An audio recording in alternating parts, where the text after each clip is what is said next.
സാറിന് ഇപ്പോഴും അറിയില്ല ആ കുടുംബത്തിന്റെ അവസ്ഥ.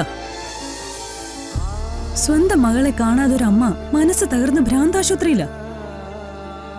ആ അമ്മ മകളെ കാണാനുള്ള വെപ്രാളത്തോടു കൂടി പിന്നീട് സാറിന്റെ വീട്ടിലും വന്നിരുന്നു. പെറ്റ വയറിന്റെ വേദനയാ സാറത്. കൊല്ലപ്പെട്ട അനിരുദ്ധന്റെ ഭാര്യ ലീലാവതിയും മകൾ കാഞ്ചനയും നിങ്ങൾ ഇവിടെ പൂട്ടിയിട്ടിട്ടുണ്ടെന്ന് ഞങ്ങൾക്കൊരു പരാതി കിട്ടിയിട്ടുണ്ട്. എനിക്കിവിടെ ഒരു രഹസ്യവും സൂക്ഷിക്കാനില്ല. ആരെയും പൂട്ടിയിട്ടിട്ടുമില്ല. സാർ വേഗം ഈ പരിവാരങ്ങളെ വിളിച്ചോണ്ട് തിരിച്ചു പോവാൻ നോക്ക്. അങ്ങനെ തിരിച്ചു പോകാൻ വേണ്ടിയല്ല ഞങ്ങൾ ഇങ്ങോട്ട് വന്നത്. അല്ല, ആരാ ഈ മിസ്സിംഗ് കേസിന് പരാതി തന്നത്? എനിക്കവരൊന്ന് കാണണമല്ലോ. ആ സുഗതൻ മേനോനാണോ പരാതിക്കാരൻ? അതെ, അത് നിങ്ങൾ അറിയേണ്ട കാര്യമില്ല. ആ, എന്റെ വീട് സെർച്ച് ചെയ്യാൻ സാറിന് വാറന്റ് ഉണ്ടോ കയ്യില്? അപ്പൊ അതൊന്നും ഇല്ലാതെയാ സാർ ഇവരെയും കൊണ്ട് ചാടി പുറപ്പെട്ട് ഇങ്ങോട്ടേക്ക് വന്നത് അല്ലേ?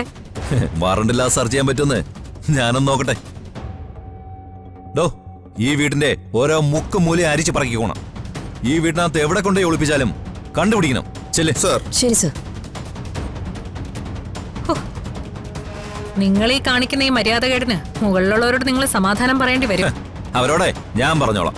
പക്ഷേ അനിരുദ്ധന്റെ ഭാര്യയും മകളും എവിടെയാണെന്ന് നിങ്ങളെ കൊണ്ട് ഞാൻ പറയിപ്പിക്കും.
സർ, അവിടെയൊന്നും ആരെയും കണ്ടില്ല.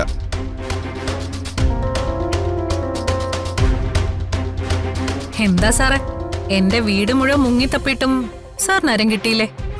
നിങ്ങൾ അവരെ ഇവിടെ നിന്ന് എങ്ങോട്ടോ മാറ്റി അല്ലേ? ഞാൻ ആരെയും ഒരിടത്തേക്ക് മാറ്റിയിട്ടൊന്നുമില്ല. സാറിന് ആരോ പറ്റിച്ചതാ. ആ, അല്ലെങ്കിലും പലപ്പോഴും ഇതുപോലെ ഓരോ വിഡ്ഢിവേഷം കെട്ടുന്നതാണല്ലോ സാറിന്റെ ഒരു ശീലം. തൽക്കാലം ഞങ്ങൾക്ക് അവരെ കിട്ടില്ലെന്നുള്ള സന്തോഷത്തിൽ അധികം കിടന്ന് തിളക്കണ്ട. നിങ്ങൾ അവരെ എവിടെ കൊണ്ടുപോയി ഒളിപ്പിച്ചാലും ഞാൻ അവരെ കണ്ടുപിടിക്കും. നിങ്ങളാണ് അവരുടെ പിന്നിലെന്ന് അവരുടെ ഒരു മൊഴി മതി. നിങ്ങളെ ഇവിടെ നിന്ന് കൈവലം കെട്ട് കൊണ്ടുപോയിരിക്കും ഞാൻ. അതിന് സാർ ഇനി ഒരു ജന്മം കൂടി ജനിക്കണം. എന്നെ ജയിലിൽ കയറ്റാനുള്ള സുഗതൻ മേനോന്റെ വരവിന് പിന്നിൽ സാറും ഉണ്ടോന്ന് എനിക്ക് ബലമായ സംശയമുണ്ട്. സാറെന്നല്ല, സാറിനേക്കാളും വലിയ നക്ഷത്രമുള്ള ഏമാമാര് വിചാരിച്ചാലും ഈ അവന്തിക ഒരു ചുക്കും ചെയ്യാൻ സാധിക്കില്ല. എന്നെ തകർക്കാൻ വന്നവരെല്ലാം തകർത്തെറിഞ്ഞ പാരമ്പര്യം മാത്രമേ ഉള്ളൂ ഈ അവന്തികയ്ക്ക്. കൊന്നും കൊലവിളിച്ചും ചതിച്ചും വഞ്ചിച്ചും നേടിയ നിങ്ങളുടെ ഈ സാമ്രാജ്യം അധികം നാൾ നിലനിൽക്കില്ല. ആ നെല്ലിശ്ശേരി സേതുമാധവന്റെ ജീവന്റെയും ആ കുടുംബത്തിന്റെ കണ്ണീരിന്റെ അടിത്തറയിലാണ് നിങ്ങൾ ഈ കാണുന്നതെല്ലാം കെട്ടിപ്പൊക്കിയത്. സ്വന്തം അമ്മാവനടക്കം നിങ്ങൾ എത്ര പേരെയാ കൊന്നു തള്ളിയത്? അവരുടെ എല്ലാരെയും ചോരയുടെ മണമുണ്ട് നിങ്ങളുടെ ചുറ്റിലും. ഇനി ആ പാവം സ്ത്രീയെ മകളെയും കൂടെ ഇല്ലാതാക്കാൻ ഞാൻ അനുവദിക്കില്ല. ഏത് പാതാളത്തെ കൊണ്ടുപോയി നിങ്ങൾ അവരെ ഒളിപ്പിച്ചാലും ഞാൻ അവരെ കണ്ടുപിടിച്ചിരിക്കും. നമുക്ക് കാണാം. കാണാം. അവന്തിക മാഡം, ഒരു കാര്യം നല്ലതുപോലെ മനസ്സിലാക്കിക്കോ. ഇതേ കേരള പോലീസാ. കളി ഇങ്ങോട്ട് വേണ്ട, മനസ്സിലായോ? കേരള പോലീസ് എന്താണെന്ന് അധികം താമസിക്കാതെ മനസ്സിലാക്കി തരാൻ കേട്ടോ.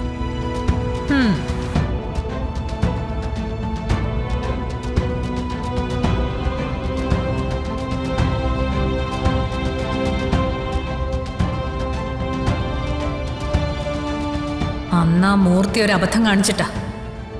ഇല്ലെങ്കിൽ ഇന്നിവിടെ വന്ന് എന്റെ നേരെ കുരയ്ക്കാൻ ഇയാള് ജീവനോടെ ഉണ്ടാവില്ലായിരുന്നു.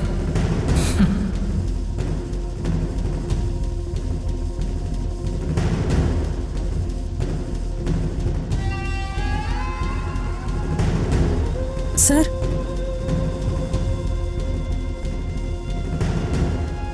എന്തായിരുതി കോടതിയിൽ എന്നെ ക്രോസ് ചെയ്യാനുള്ള തയ്യാറെടുപ്പൊക്കെ എവിടം വരെയായി? സാറ് തന്നെയല്ലേ പറഞ്ഞത് സാറ് കേസുമായി കോടതിയിലേക്ക് ഇല്ലെന്ന്? ഞാനങ്ങനെ പറഞ്ഞാലും നിങ്ങൾ കോടതിയിൽ എനിക്കെതിരെ കേസ് മൂവ് ചെയ്താൽ എനിക്ക് കോടതി വരാതിരിക്കാൻ പറ്റില്ലല്ലോ. ആ സിറ്റുവേഷൻ ഒഴിവാക്കണമെന്ന് സർ ഞാനും പറയുന്നത്. സാർ അറിഞ്ഞോന്ന് എനിക്കറിയില്ല, അർച്ചനയുടെ അമ്മ മാനസിക നില തെറ്റി ഒരു മെന്റൽ ഹോസ്പിറ്റലിൽ അഡ്മിറ്റാ. അയ്യോ, ഞാൻ അറിഞ്ഞില്ല. അന്ന് ക്ഷേത്രത്തിൽ വെച്ച് അർച്ചനയെ കണ്ടതിന് ശേഷമോ അമ്മയ്ക്ക് ഇങ്ങനെ സംഭവിച്ചത്? അത് വേണ്ടായിരുന്നു ഇപ്പൊ തോന്നുന്നു. ആരതി നിർബന്ധിച്ചുകൊണ്ടാ അന്ന് ഞാൻ അതിനെ സമ്മതിച്ചത്. സ്വന്തം മകളെ ദൂരെ നിന്നെങ്കിലും ഒന്ന് കാണാനുള്ള അവകാശം ഒരമ്മയ്ക്കില്ലേ സർ? ആരതി, ഇനി ഇതുപോലെ എന്നെ ബുദ്ധിമുട്ടിക്കരുത് പ്ലീസ്. സർ, സാറിന്റെ ന്യായവാദങ്ങൾ സാറിൻ്റേത് മാത്രമാണ്. ആ കുടുംബവും ആ അമ്മയെ അനുഭവിച്ച സങ്കടവുമായി തട്ടിച്ചു നോക്കുമ്പോ അതൊന്നും ഒന്നുമല്ല സർ. സർ സച്ചിയുടെ കാര്യം മാത്രമെങ്കിലും ഒന്ന് ആലോചിച്ച് നോക്കണം. എന്റെ ആരതി, എനിക്കിവിടെ എന്റെ കാര്യം തന്നെ ഓർക്കാൻ സമയമില്ല. ഇനി അങ്ങനെ പറഞ്ഞൊഴിയാൻ സാറിന് പറ്റില്ല. സാറിന്റെ മുന്നിൽ 2 വഴിയേ ഉള്ളൂ. ഒന്നെങ്കിൽ കോടതിക്ക് പുറത്ത് വെച്ച് സച്ചിയുമായുള്ള പ്രശ്നം പരിഹരിച്ച് അർച്ചനയെ തിരിച്ചു കൊടുക്കണം. ഈ കേസ് കോടതിയിലെത്തിയാലുള്ള അവസ്ഥ സാറിന് അറിയാലോ. സാറിനെ പോലൊരാൾക്ക് അത് ഫേസ് ചെയ്യാൻ പറ്റുമെന്ന് എനിക്ക് തോന്നുന്നില്ല. അതറിഞ്ഞുകൊണ്ടല്ലേ താൻ ഈ കേസ് മൂവ് ചെയ്തത്? സാറിന് ഇപ്പോഴും അറിയില്ല ആ കുടുംബത്തിന്റെ അവസ്ഥ.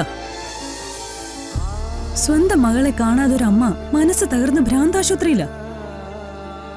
ആ അമ്മ മകളെ കാണാനുള്ള വെപ്രാളത്തോടു കൂടി പിന്നീട് സാറിന്റെ വീട്ടിലും വന്നിരുന്നു. പെറ്റ വയറിന്റെ വേദനയാ സാറത്. ഇനിയും സാറൊരു തീരുമാനം എടുത്തില്ലെങ്കിൽ എല്ലാം തകരും. പക്ഷെ അർച്ചനയ്ക്ക് ഓർമ്മ തിരിച്ചു കിട്ടാതെ എനിക്ക് എന്ത് ചെയ്യാൻ പറ്റും? അതിനുവേണ്ടി സാർ എന്താ ചെയ്തേ? ഒന്നും ചെയ്തില്ല, അതല്ലേ സത്യം. കോടതി മുറിയില് സാറ് നാണം കെടുന്നത് എനിക്ക് സഹിക്കില്ല. സാറിനെതിരെ എനിക്ക് വാദിക്കേണ്ടി വരും. ചിലപ്പോ വേദന ഉണ്ടാക്കുന്ന ചോദ്യങ്ങൾ ചോദിക്കേണ്ടി വരും. പലതിനും സാറിന് മറുപടി ഉണ്ടാവില്ല.